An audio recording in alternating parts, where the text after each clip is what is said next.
Bismillahirrahmanirrahim. Assalamualaikum warahmatullahi wabarakatuh. Alhamdulillah. Alhamdulillahi bi ni'matihi tatimmus salihat wa bi fadlihi tatahaqqaqul ghayat wa bi taufiqihi tatanazzalul barakat. Shalawatullahi rabbi wa salamuhu ala sayyidina Muhammadin wa ala alihi wa ashabihi wa man sara ala nahjihi wa man tamassaka bi sunnatihi ila yaumidin wa ba'd.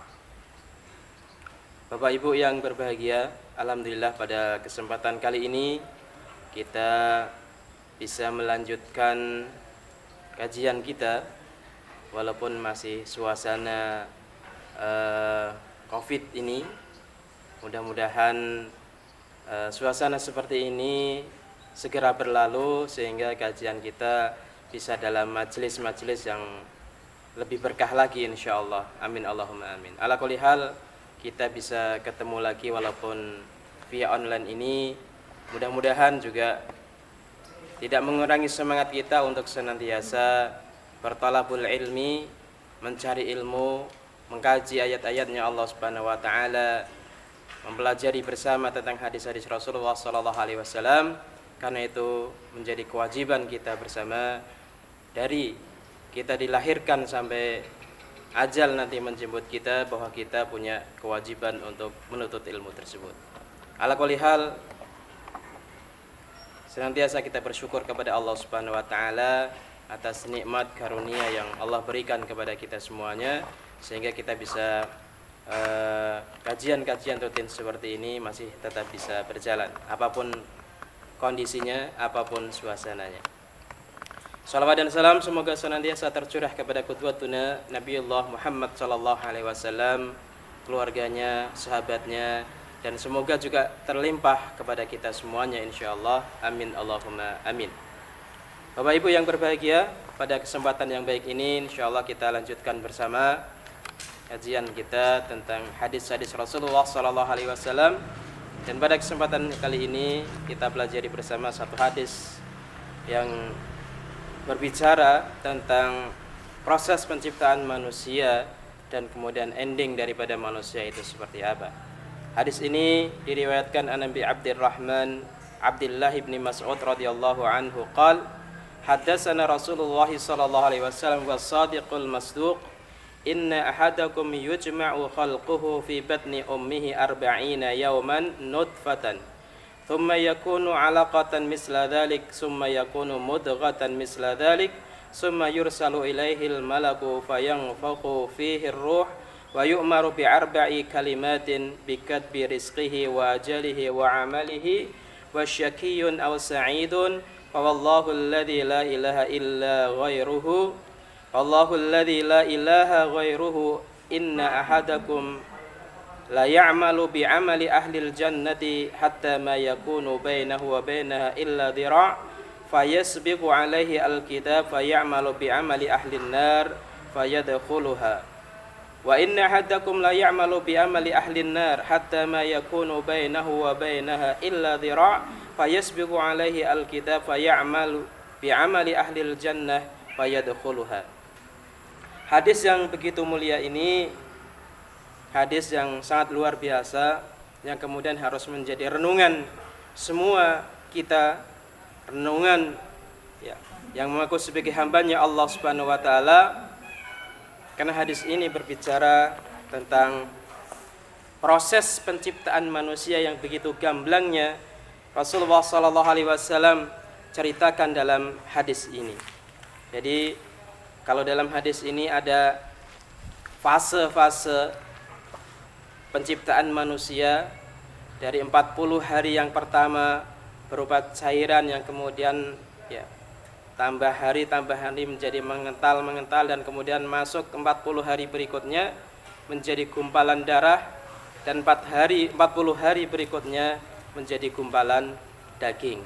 Dan setelah berarti 40 kali 3 itu 120 hari, maka kemudian dalam hadis ini menceritakan ketika itu ya berarti kemudian ditiupkannya ruh kepada calon manusia tersebut, posisinya masih dalam rahim ibu.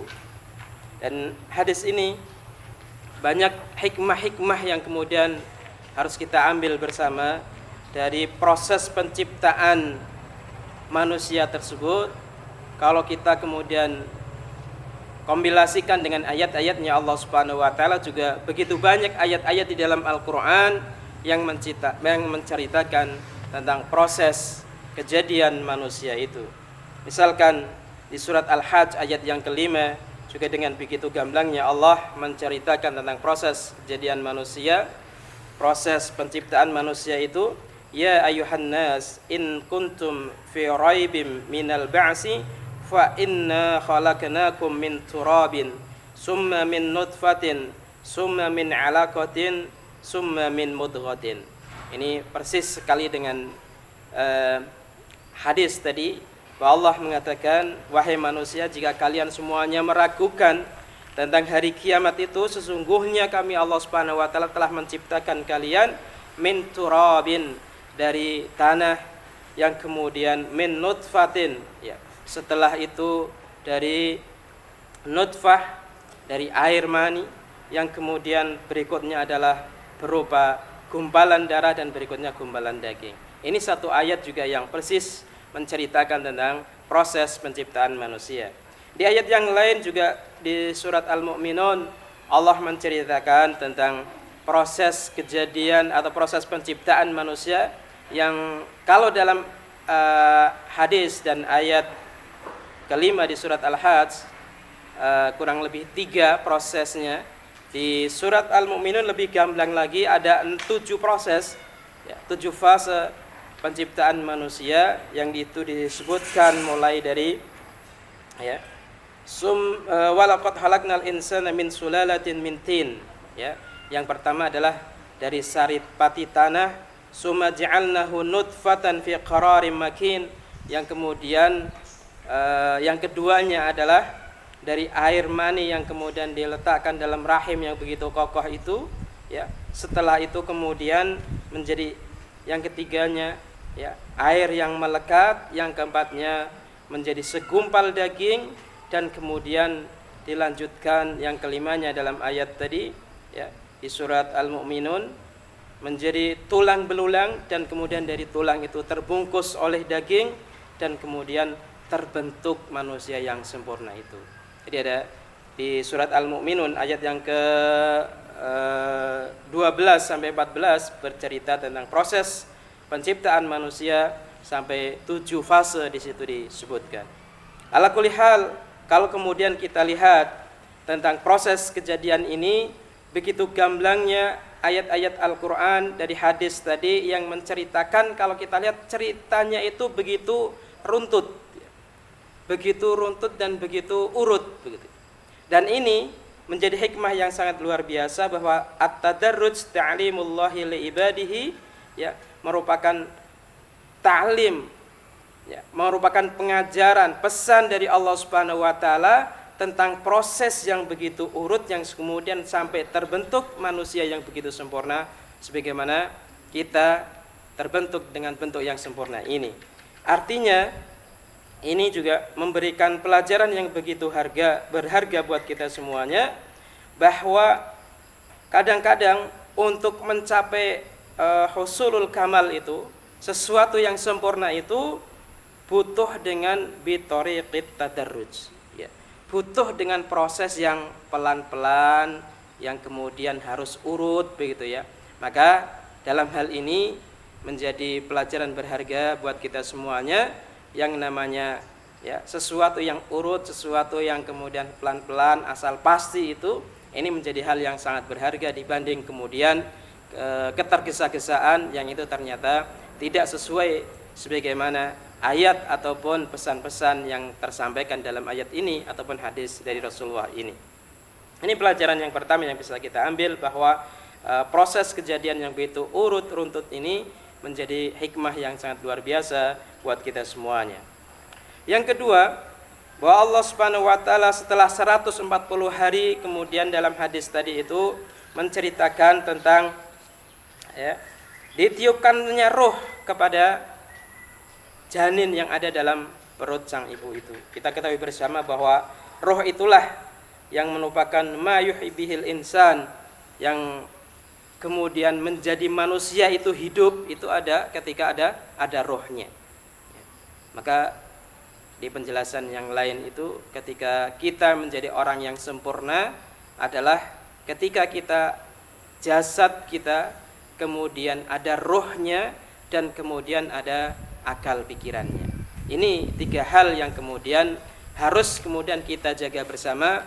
Begitu juga ketika kita menjaga jasad kita dengan makanan-makanan yang baik, dengan makanan-makanan yang bergizi, dengan olahraga yang sehat, maka roh ini juga perlu kemudian kita jaga bersama. Begitu juga dikasih asupan gizi yang seimbang. Ya, maka diantaranya kita memperbanyak tilawatul Quran kita, zikir-zikir kita, kemudian mencari ilmu. Ini juga termasuk bagian yang tidak terpisahkan dari kehidupan kita, karena sejatinya itu yang untuk menjaga ruh, begitu juga untuk akal-akal kita. Karena manusia yang sempurna kalau kemudian sisi ruh, sisi akal dan sisi jasadnya sempurna. Begitu banyak orang-orang yang kemudian ketika ya sudah dicabut akalnya, walaupun badannya sehat, ruhnya masih ada, ya dikatakan sebagai orang yang tidak waras. Begitu juga ketika roh itu sudah terpisah dari jasad, maka sudah dikatakan itu menjadi mayit. Maka tiga hal ini yang kemudian harus kita jaga bersama, ya, baik sisi roh, sisi akal ataupun sisi jasad kita. Ya, kemudian kalau kita baca ayat-ayatnya Allah Subhanahu wa taala bahwa roh ini adalah satu rahasia Allah Subhanahu wa taala yang kita tidak mengetahuinya dengan begitu detail. Maka ketika ditanya wa yas'alunaka 'anir ruh, ketika ditanya tentang roh itu, maka qulir ruhu min amri rabbi, bahwa roh itu adalah urusan Allah Subhanahu wa taala. Artinya kita tidak tahu secara detail betul terkait dengan permasalahan roh, karena ini termasuk permasalahan yang gaib. Kita hanya mengimaninya, kita kemudian merawat sekali lagi tentang roh kita. Bapak Ibu yang berbahagia, kita lanjutkan. Jadi setelah tadi 140 hari, maka kemudian ditiupkannya roh, dan di situ ada beberapa yang kemudian ditetapkan oleh Allah Subhanahu wa taala terhadap seseorang tersebut, baik dari ajalnya, baik dari rizkinya, ya, atau baik dari nanti ending daripada manusia itu menjadi orang yang bahagia atau menjadi orang yang sengsara. Itu juga sudah mulai tercatat ketika dia sudah ditiupkannya roh pada umur 140 hari tersebut. Nah, setelah ditiupkannya roh itu, kemudian ulama bersepakat bahwa tidak diperbolehkan kemudian ada pengguguran janin di situ. Itu ulama sepakat tentang hal itu. Karena sudah sempurna, ya, sudah ada jasadnya dan sudah ada rohnya ketika itu. Ya, walaupun juga ketika sebelum itu juga sebagian besarnya ulama mengatakan juga tetap tidak boleh untuk kemudian menggugurkan janin yang kemudian tanpa sebab, tanpa alasan. Walaupun ada pendapat yang lemah begitu ya, yang itu disebutkan dalam kitab Jami'ul Ulum wal Hikam karangan oleh Ibnu Rajab Al-Hambali. Ya, di situ disebutkan waqad rakhasa ta'ifah minal fuqaha lil mar'ati fi isqati ma fi batniha ma lam yanfakhu fihi ruh wa ja'aluhu kal azal. Ya. Sekali lagi wa huwa qaulun dhaif. Ini ada pendapat yang dhaif di kitab Jamil Ulum wal Hikam. Jadi ada yang mengatakan ada kebolehan menggugurkan janin sebelum ditiupkannya ruh, sebelum umur 140 hari, ya. Dan itu kemudian disebutkan di sini seperti azal. Azal itu apa? Azal itu mohon maaf ini bahasanya mungkin agak saru begitu, tapi ini sebuah ilmu yang kemudian tersampaikan. Azal itu adalah ketika seorang suami istri berhubungan dan kemudian ketika mau keluar air maninya, seorang laki-laki itu dicabut dari istrinya tersebut, jadi dikeluarkannya di luar, itu yang kemudian dinamakan dengan azal. Nah, ini ada ulama yang mengatakan kalau belum ditiupkannya ruh maka menggugurkan janin sama dengan azal, walaupun sekali lagi ini pendapatnya adalah dhaif. Ya. Maka dari itu kalau memang tidak ada alasan-alasan mungkin alasan yang seperti kesehatan yang sangat mengkhawatirkan kesehatan sang ibu gitu ya. Walaupun belum umur 40 hari lebih baik kemudian tidak ada pengguguran janin tersebut. Bapak Ibu yang berbahagia, kemudian yang berikutnya ya, terkait dengan tadi yang ditiupkan Allah Subhanahu wa taala ke dalam jasad dan roh kita itu, ini sekali lagi merupakan ilmunya Allah Subhanahu wa taala ya, yang kita benar-benar tidak mengetahuinya. Di dalam akhir surat Luqman dengan begitu gamblangnya Allah mengatakan di situ ya, innallaha indahu ilmus sa'ah wa ya'lamu ma fil arham wa ma tadri nafsum bi ayyi ardin tamut ya, wa ma nafsum bi ayyi ardin tamut wa ma tadri nafsum bi ayyi ardin tamut wa ma tadri nafsun madza taksibu ghadan ya. Jadi ada beberapa hal yang itu Allah lah yang mengetahuinya ya. Allah yang mengetahuinya. Di akhir surat Luqman itu ya, Allah dengan begitu gamblangnya ada 5 hal di situ yang kita semuanya tidak mengetahuinya. Di antaranya adalah tentang permasalahan hari kiamat. Tidak ada di antara kita yang mengetahuinya. Maka kemudian ketika Rasulullah SAW ya, berbicara tentang permasalahan hari kiamat itu, ditanya oleh sahabatnya juga jawaban yang sangat luar biasa ya. Ketika itu Rasulullah dengan nada yang begitu tinggi ketika ditanya tentang hari kiamat, maka jawabannya Rasulullah SAW, apa yang sudah engkau persiapkan untuk hari kiamat itu.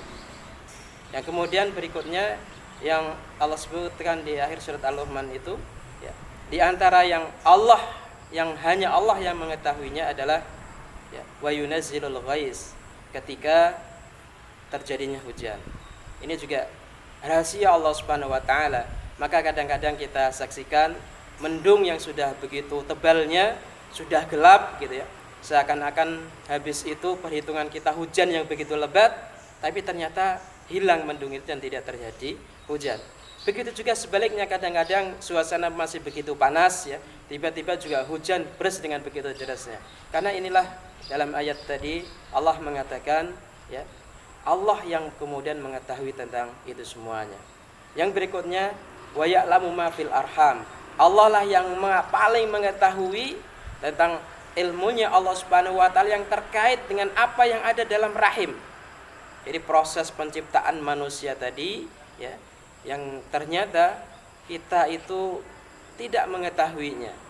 Bagaimana kemudian si jabang bayi nanti itu setelah lahir. Barangkali hari-hari ini saja, akhir-akhir ini kemudian ada teknologi yang bisa mengungkap, bisa memprediksikan, oh ini nanti lahirnya misalkan laki-laki atau nanti lahirnya perempuan. Itu juga hanya baru secuil daripada ilmunya Allah Subhanahu wa taala. Kalau kita lihat tentang ilmunya Allah Subhanahu wa taala sampai begitu detailnya, ini nanti menjadi orang yang bahagia atau menjadi orang yang sengsara, sudah begitu dijelaskan oleh Allah Subhanahu wa taala. Tapi kalau hanya sekedar tadi ya, itu bagian terkecil saya yang kemudian belum mencakup tentang semua ilmunya Allah Subhanahu wa taala, apa yang ada dalam rahim sang ibu. Maka dari itu ini kemudian harus menjadi pembuktian kita semuanya bahwa kita tidak ada apa-apanya di hadapan Allah Subhanahu wa taala, bahwa kita makhluk yang begitu lemah ya. Kalaupun punya ilmu, pastilah bahwa segala sesuatunya wa fauqa dzi ilmin alim, siapapun yang punya ilmu ada yang itu maha mengetahui, yakni Allah Subhanahu wa taala. Sekali lagi misalkan tadi ilmu-ilmu yang terungkap itu hanya baru sedikit sekali. Toh seringkali prediksi ini lahir perempuan, ini lahir laki-laki, kadang-kadang juga masih meleset. Nah ini sekali lagi ilmunya Allah Subhanahu wa taala, rahasianya Allah Subhanahu wa taala yang hanya Allah Subhanahu wa taala yang mengetahuinya. Kemudian harus menjadi keyakinan kita bersama, ternyata luar biasa tentang ilmunya Allah Subhanahu wa taala. Bapak Ibu yang berbahagia, dari ilmunya Allah tadi kemudian hadis yang mengatakan bahwa ending daripada manusia itu ada yang bahagia, ada yang sengsara. Maka kemudian sejatinya itu memberikan isyarat kepada kita semuanya, sebagaimana ayatnya Allah Subhanahu wa taala, wa nafsi wa ma sawaha fa alhamaha fujuraha wa taqwaha qad aflaha man zakkaha wa qad khaba man dasaha. Jadi kita kemudian disuruh berusaha semaksimal mungkin, ya, karena ternyata ada kemudian kemungkinan dalam diri kita yang Allah sebutkan, wa nafsi wa ma sawaha fa alhamaha fujuraha wa taqwaha, maka sudah diilhamkan kepada kita semuanya, ya, bibit-bibit kefujuran, begitu juga bibit-bibit ketakwaan. Maka kemudian qad aflaha man zakkaha, maka orang-orang yang beruntung adalah orang-orang yang kemudian bisa senantiasa mensucikan jiwanya, bisa kemudian mentazkiyah dirinya. Begitu juga adalah kerugian bagi orang-orang yang ternyata kemudian yang dipupuknya adalah sisi-sisi kejelekannya. Wa qad khaba man dassaha, maka kecelakaan, ya, ketidakberuntungan bagi orang-orang yang tentunya senantiasa mengotori tentang jiwanya tersebut.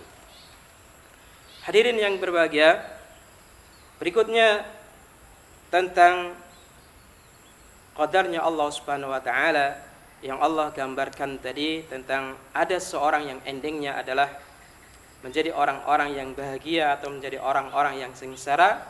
Maka kewajiban kita semuanya, kita mengimani bahwa itu memang sudah tercatat di sisi Allah Subhanahu wa taala. Akan tetapi kemudian jangan menjadikan kita kurang semangat. Artinya jangan sampai kemudian kita ngapain harus rajin-rajin, toh endingnya nanti akan sebagaimana yang dituliskan di sana. Tidak, karena Allah kemudian menegaskan kepada kita semuanya, wa qul i'malu fasayarallahu 'amalakum wa rasuluhu wal mu'minun. Jadi diperintahkannya kepada kita semuanya adalah untuk i'malu, untuk beramal. Adapun endingnya mau seperti apa itu sudah urusannya Allah Subhanahu wa taala. Yang terpenting bagi kita sekarang adalah justru, ya, itu menjadi keyakinan kita semuanya, i'malu, untuk sama-sama beramal, karena yang akan dilihat Allah Subhanahu wa taala kalau kita melihat ayat ini adalah amal-amal kita, ya, amal-amal kita. Walaupun kemudian terkait dengan al-a'mal bil khawatim itu, ya, ending daripada segala sesuatu itu tergantung nanti akhirnya akan seperti apa. Penilaian itu pasti di akhir, itu iya, pasti.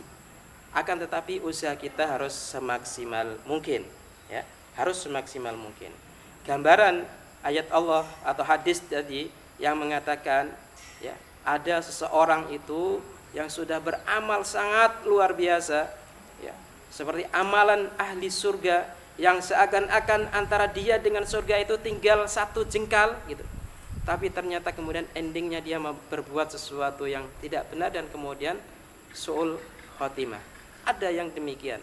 Tapi juga ada sebaliknya, dalam hadis tadi memberikan ibarat kepada kita semuanya, gambaran kepada kita semuanya. Ada orang-orang yang dalam kesehariannya melakukan kemaksiatan, melakukan perbuatan-perbuatan ahli neraka. Akan tetapi di endingnya kemudian ternyata taubat dan kemudian melakukan amalan-amalan ahlul jannah dan kemudian masuk ke dalam surganya Allah Subhanahu wa taala. Itu di akhir. Kita boleh kemudian mengvonis ketika orang itu sudah meninggal, barangkali tergantung meninggalnya seperti apa, maka kita bisa mengatakan, oh itu su'ul khotimah atau husnul khotimah.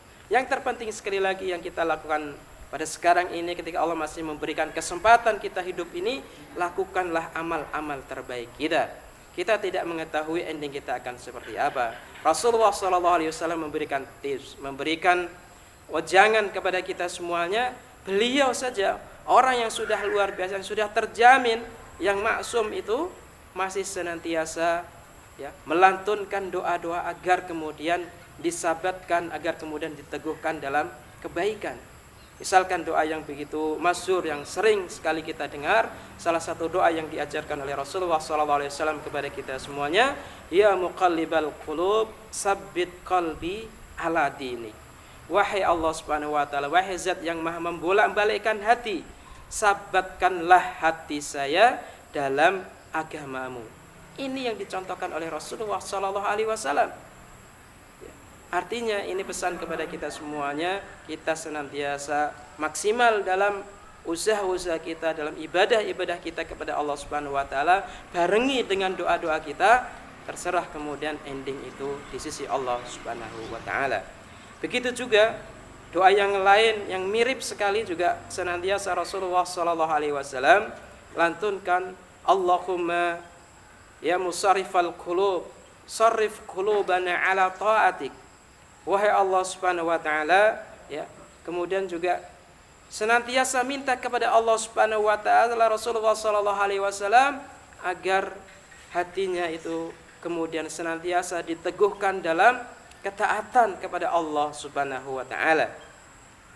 Sekali lagi, hadis ini kemudian harusnya menguatkan kepada kita semuanya, harusnya kemudian meneguhkan kita semuanya, mengsabatkan kita semuanya agar kita senantiasa semangat melaksanakan ibadah-ibadah kita kepada Allah Subhanahu wa taala, semangat dalam melaksanakan aktivitas-aktivitas kita kepada Allah Subhanahu wa taala, dan kemudian barengi dengan kita mohonkan kepada Allah Subhanahu wa taala, mudah-mudahan yang kita lakukan, kebaikan-kebaikan yang senantiasa kita langgengkan ini sampai kemudian di akhir hayat kita, yakni kita dalam keadaan husnul khatimah.